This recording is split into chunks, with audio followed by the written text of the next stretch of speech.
So I'm going to be introducing them. I'm going to see how sharp my memory is. So this is this one, and this one. You're Daisy, am I right? Yes, please. Daisy who? Daisy Podosu. Okay, how old are you, Daisy? I'm actually 13 years old. 13 years, wow. What's your favorite hobby? I actually like doing so many things. I like playing basketball. Oh, wow. Writing poems during my free time.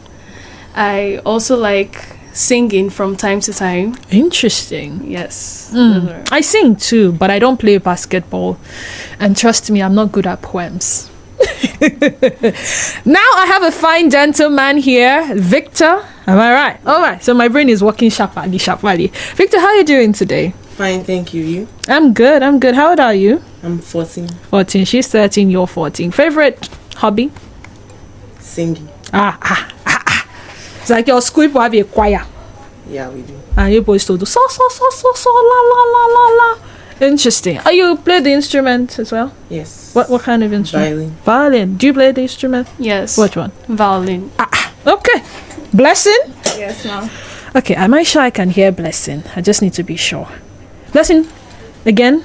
Yes, ma'am. Okay, so Blessing, how old are you? I'm 14. 14, so you and Victor age mates. Alright, so favorite hobby? I do a lot of things. I sing, I dance, I draw. Sing, dance, draw. Yeah. Okay, so I sing and I dance, but I don't draw.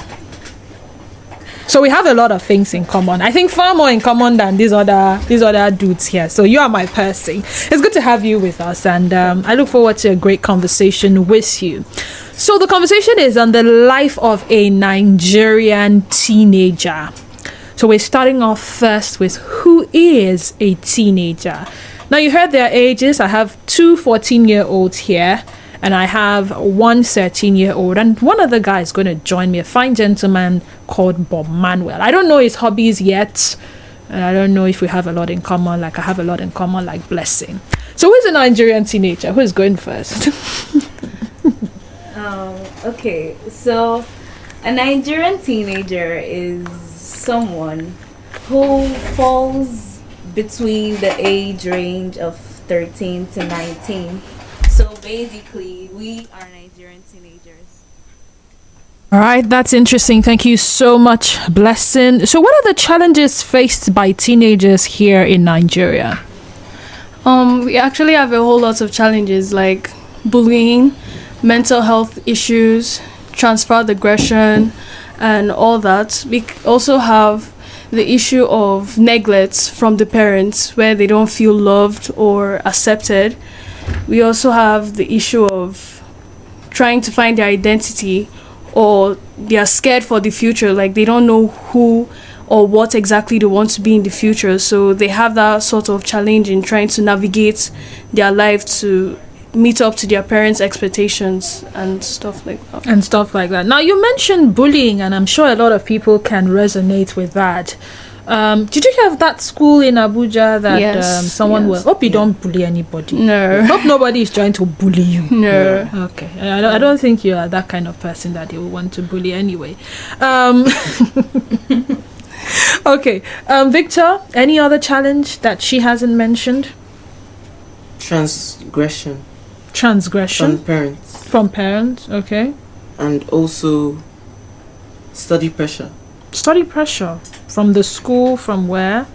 Like, study pressure is basically about when you're finding it difficult to meet to the expectation of your parents, number one, and you put a lot of pressure on yourself trying to measure up. Maybe sometimes you have good competitors in your school, so you put in a lot of pressure, not sleeping well, having different diets and not eating appropriately.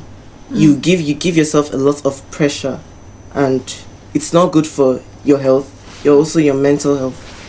Now, Victor, I'm a parent, so I will speak as a Nigerian parent. You know, you give birth to a child, a lot is expected of the child, and sometimes it takes us as parents to actually make the child do what they are supposed to do.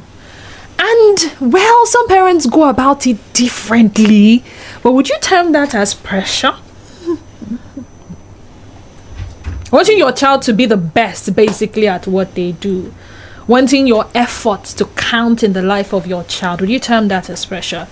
No, not really. But when you insist or use force Okay. on the child to get a specific or particular grade or something you want, it's more of what you want than what the child wants. More of what you want than what the child wants. So if you do that, you're putting a lot of pressure on the teenager, and sometimes it doesn't resonate well with their mental health and basically their health in general. Daisy, I'm going to ask you this question now. Still on the pressure thing, what would you like to be in future, by the way? I actually have a lot of things in mind. I would like to be a medical doctor by profession, but as a side job, I would like to be involved in theater arts, because I like science and arts at the same time. I'm very good at science, but practically I excel in arts. So I would like to, like I told you, I write poems, spoken words. So as being a medical doctor, I would like to take a side job as a hobby to also be maybe going online, giving my spoken words, talking to people, influencing people on my ideas and beliefs on topics. Daisy, when I was growing up, they used to say that what an elder sees while sitting down, a child, even when the child climbs the iroko tree, the child cannot see it. Imagine your parent comes to you now and say, Daisy, you want to do spoken word, you want to do this, but I want you to focus more on medicine, because in the future, medicine is going to pay a lot more. It's going to be of more advantage to you financially, and there is that prestige that comes with being referred to as Dr. Daisy. And parents will want to bear the name Nwa Doctor, parents of doctors and all of that. Would you think that will put pressure on you? Not really. It depends on if they overdo it. Okay. As I say, too much of everything is bad. If they are constantly maybe you want to have break or play because you need to have a break. If not, you become dull. And they're like, no, I don't want you to play. You're meant to do something, overworking the child. Working the child is very good, make them focus on their goal. But when you overdo it, that's when it becomes a problem. Some parents even take extreme measures to even be flogging, over beating the child. Anything over, it's not good. It's not good. Yeah. Blessing, do you agree with them? Yes, I do. Okay, now Blessing, I'm going to ask you, as a teenager that you are, what peculiar challenges have you experienced so far?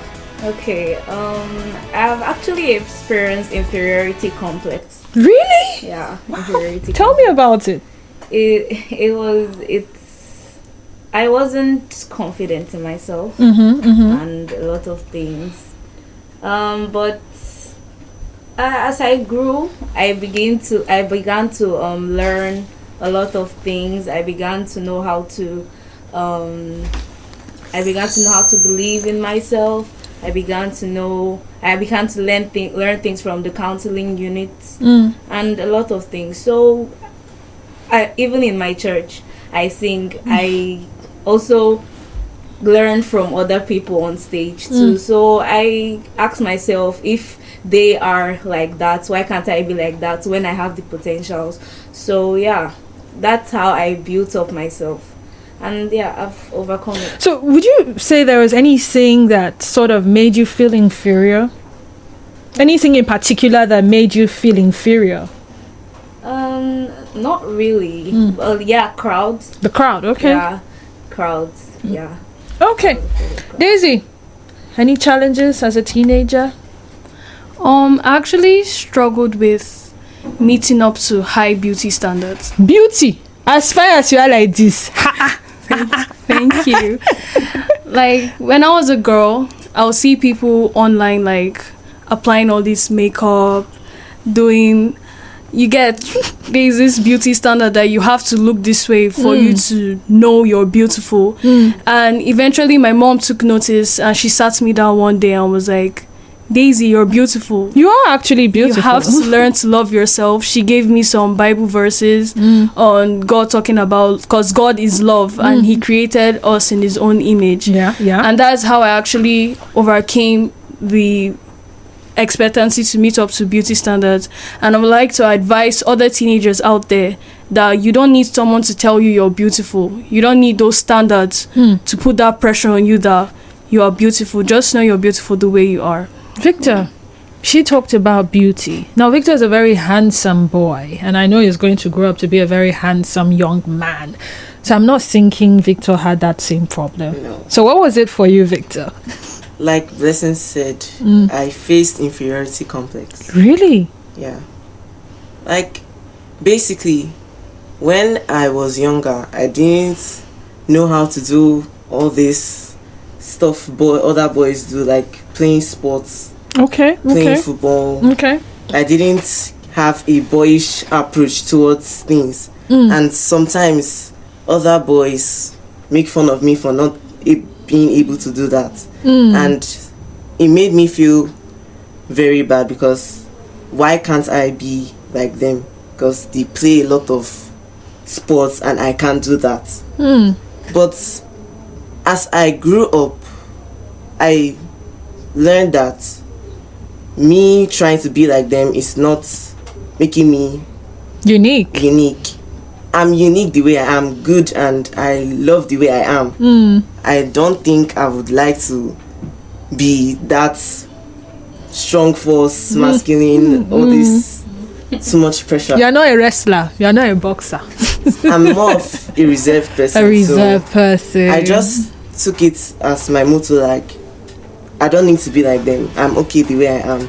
And their words don't matter, and I shouldn't be focusing on that. Okay.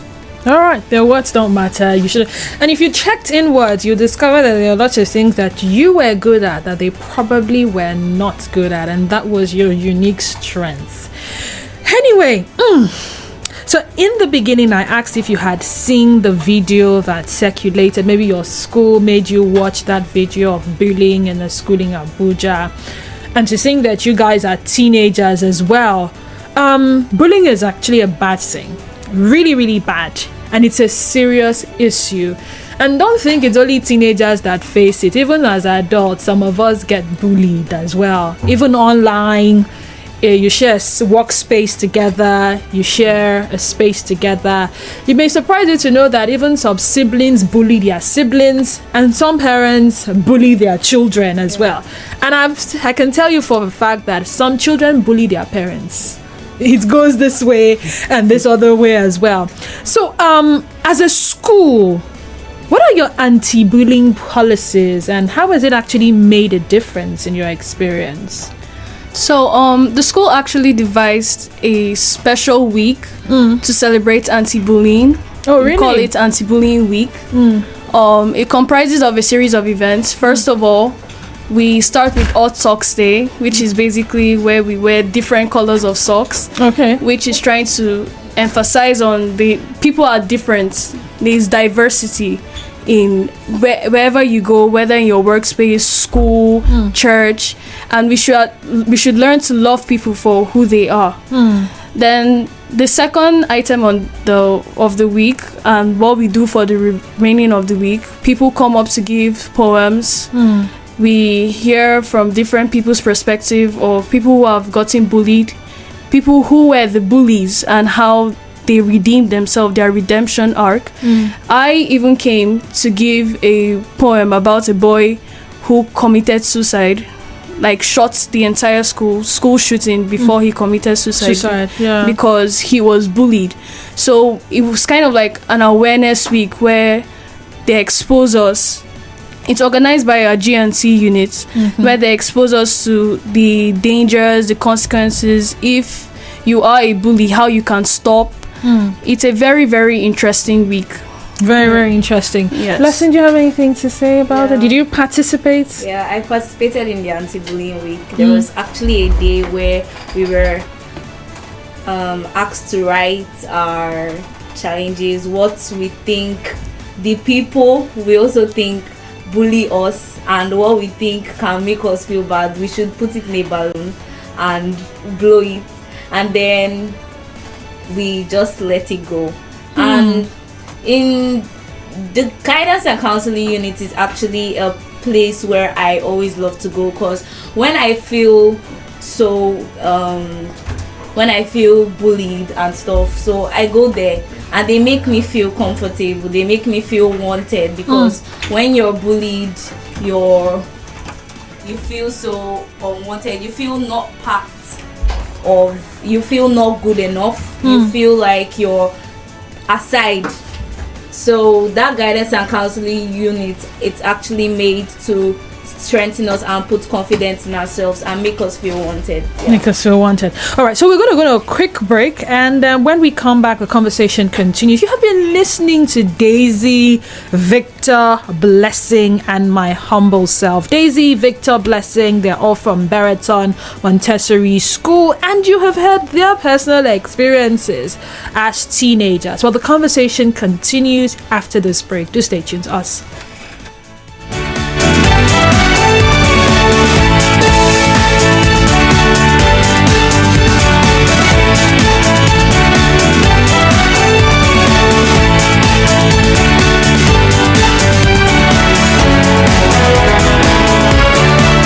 Sadly, I had to let Daisy, Victor, and of course Blessing go, but I have Bud Manuel, I have Sharon, and I have Geraldino. How are you all doing? We're fine, thank you very much. All right, Sharon, how old are you?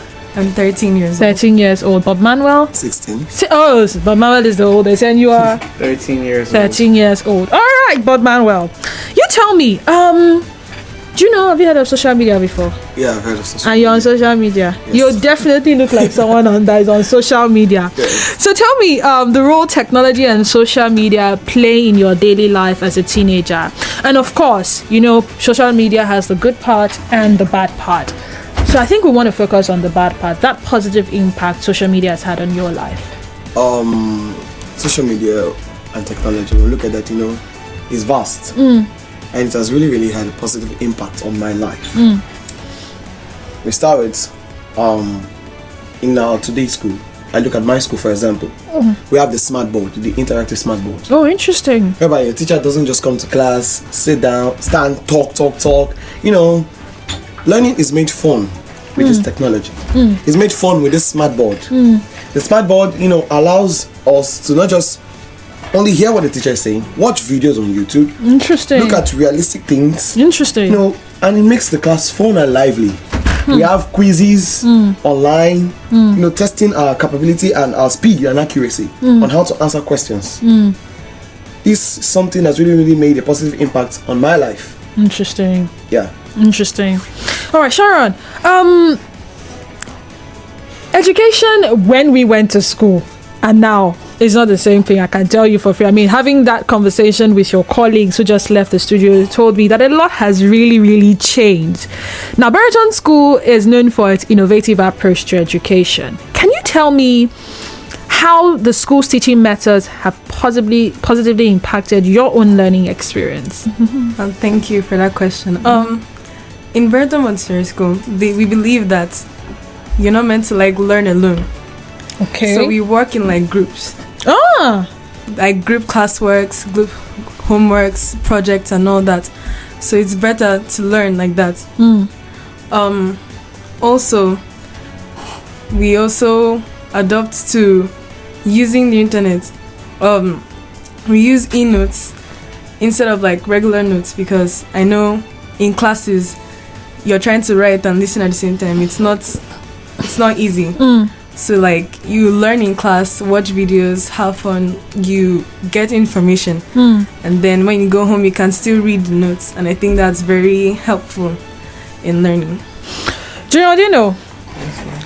I'm sure your school has a lot of activities. Yes. So which particular activity have you been involved in, and how has it impacted your personal growth as a student and as an individual? Because beyond school, there is your life away from school. Yes, ma'am.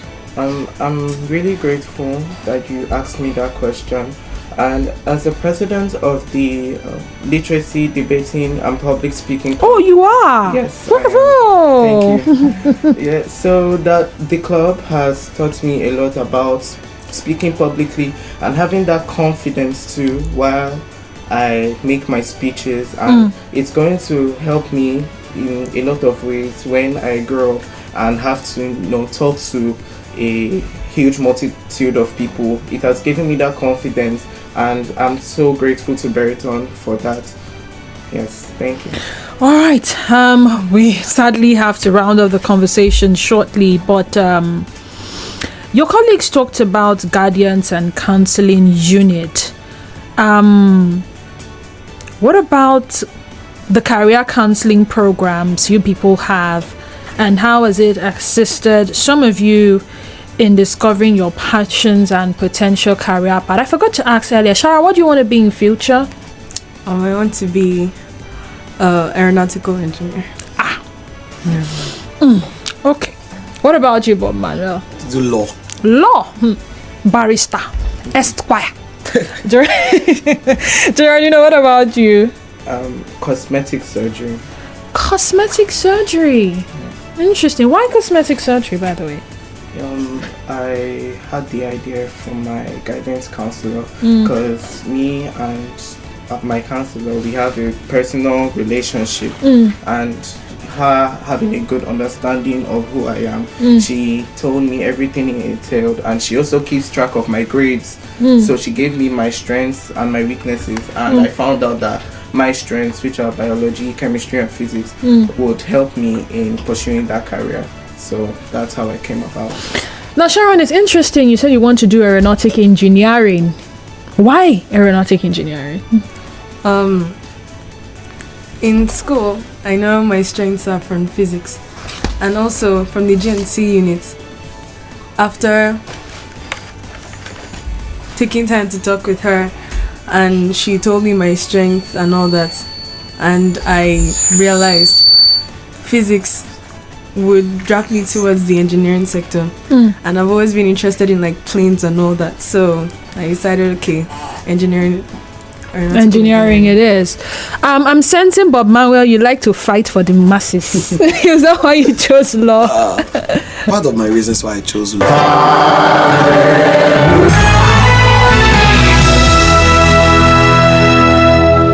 My dear Bob Manuel, I'm so sorry that I had to interject, but you were telling me why you wanted to read law. Yeah, like you said, we're fighting for the masses. One of my reasons why I chose law, at first I chose, aeronautics, but I figured out that wasn't, my strength. My guidance and counselor, she really did a lot of work. She told me that, look at your scores. In the arts or in the humanities category, you're getting high scores, your government, your history, your civic and everything, you're getting high scores. Then why are you going for aeronautical engineering?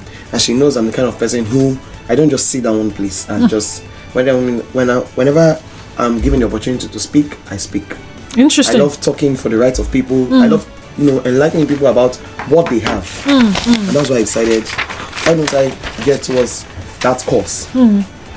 All right then. I'm so sorry I have to let you guys go. It has been quite an interesting 30 minutes with all of you, from the Daisy to Victor to Blessing, Sharon, Bob Manuel, and Geraldino. I also figured that some of your colleagues are waiting for you out there. So there is Emanuela Makri, shout out to you. There is Amarachi Ohorugo. Did I get that one correctly? Yeah, you did. All right. How are you, Sai is here. Well, come and say hello. Just say hello. Just say hello. How are you doing? I'm fine. All right. Oh, she has a very calm voice. All right, my darlings. I look forward to more conversations like this with you. And I wish you well. And I wish you a purposeful life as teenagers who are transcending or ascending to adulthood. All right, thank you all, and that will be all for this conversation. We'll go on a break, and when we come back, Sunnyside continues. Stay tuned to us. Thank you very much. Thank you.